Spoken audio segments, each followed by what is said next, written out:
Vamos falar de economia, vamos falar, por exemplo, do varejo brasileiro. O varejo brasileiro que tem passado por momentos de respiro, tem ganhado impulso, está impulsionando, inclusive, muitas vendas em vários setores do varejo. E, entretanto, ontem nós vimos que a rede de supermercados Dia pediu recuperação judicial ao assumir uma dívida de 1,1 bilhão aqui no Brasil. E eles também anunciaram o fechamento de 343 lojas aqui no Brasil. Eles vão focar no estado de São Paulo a partir de agora. E eu queria ver com você, Oliveira, como é que isso pode estar acontecendo com o supermercado, que é um varejo, sendo que justamente o varejo está no momento ascendente em todos os outros setores.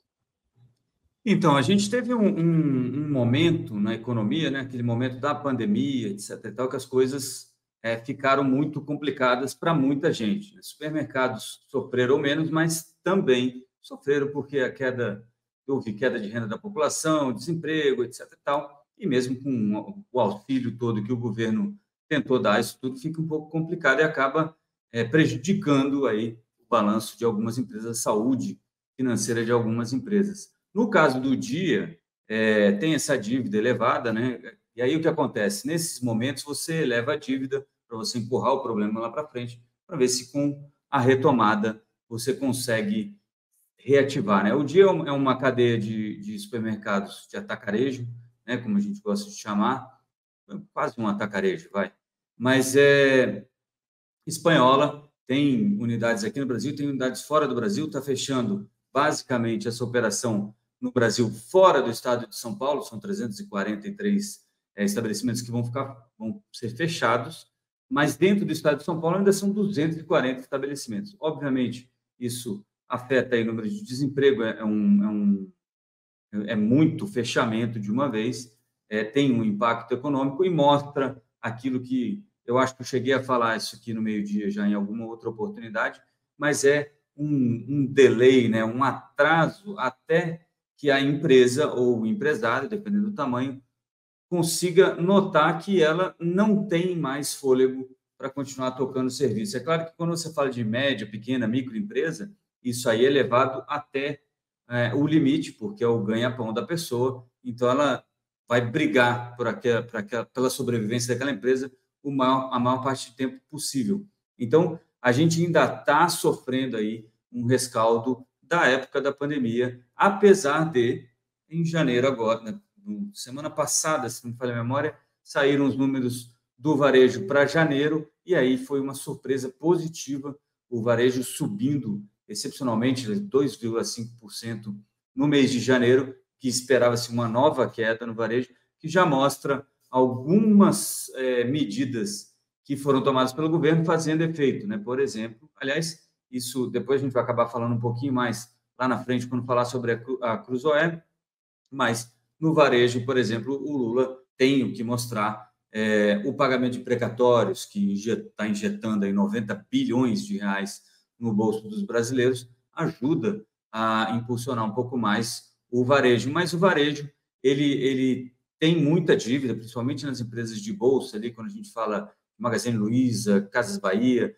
é um negócio com muita alavancagem, né, como a gente chama, com muita dívida, e aí o juro alto acaba por penalizar bastante essas empresas. É muito difícil sobreviver quando as coisas ficam muito ruins. E ainda teve Americanas no meio do caminho, outras empresas quebrando, muitas recuperações judiciais, e isso tudo vai drenando um pouco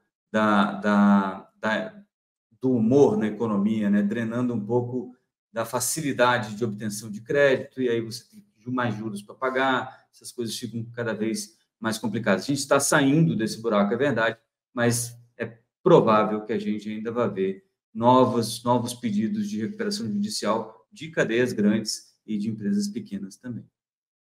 Talvez estejamos saindo muito devagar e um pouco atrasado para alguns grupos, né? Too little, too late, como dizem nos Estados Unidos.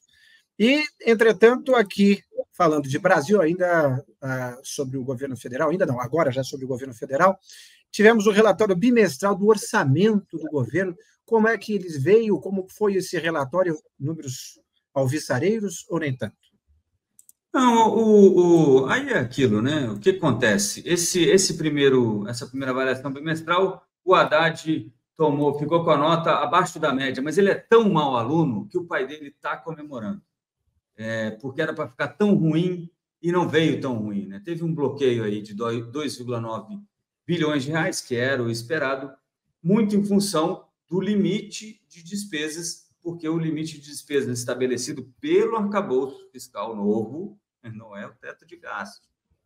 Pelo arcabouço fiscal, estava sendo ultrapassado, então, o planejamento, o orçamento do Ministério do Planejamento e Orçamento coloca esse dinheiro em bloqueio até que as coisas se arrumem. Houve um déficit de 9 bilhões esperado para o ano, a partir de agora, que mantém a meta fiscal viva, né, de zerar o déficit primário, mas a gente sabe que isso tudo é ilusório. É aquilo que eu mostrei para vocês aqui, acho que 2 dias atrás, na pesquisa da Genial Quest, né, dos 101 ouvidos, né, agentes financeiros ouvidos na pesquisa, apenas um acredita que o Haddad vai entregar essa meta fiscal de déficit zero no fim do ano, e numa outra parte da pesquisa, 93%, se não me falha a memória, acreditam que em algum momento daqui para frente o governo vai ter que mudar a meta fiscal. E aí, quando fizer isso, já vou deixar aqui a minha opinião, vocês já vão saber de antemão, aquele negócio de para que então ter uma meta, se quando você não consegue chegar na meta, você muda a meta para você ficar dentro da meta. Então, a meta, obviamente, não existe, não é nem para inglês ver. Eu acho que não tem que ter meta. E aí, quando chegar na meta, a gente dobra. Dobra. Tinha uma grande filósofa contemporânea que chegou a propor esse tipo de coisa. Muito bem.